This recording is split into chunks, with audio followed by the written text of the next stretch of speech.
Jolly Beep Club. Hi friends, இன்னைக்கு நம்ம வீட்டில் எப்போவுமே பார்க்க ஆப்ஜெக்ட்ஸோட ஷேடோவை பார்க்கலாமா? Let's go. இது என்ன சொல்லுங்க? மார்னிங் எந்திரிச்ச உடனே இதை தான் தேடுவோம். கரெக்ட், இது டூத் பிரஷ்.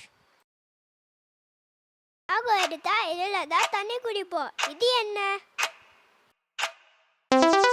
சரியா சொன்னீங்க, இது வாட்டர் பாட்டில். இது வச்சு தான் நம்ம யம்மியா சாப்பிடுவோம். கெஸ் பண்ணுங்க. வாவ், இது ஸ்பூன்.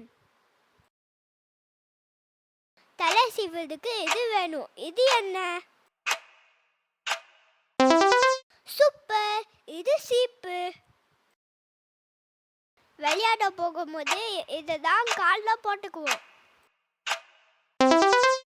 எஸ், இது ஷூஸ். எல்லாத்தையும் கண்டுபிடிச்சிட்டிங்களா? சூப்பர் குட்டீஸ், மறக்காம நம்மளோட சேனலுக்கு சப்ஸ்கிரைப் பண்ணுங்க. Let's share and subscribe.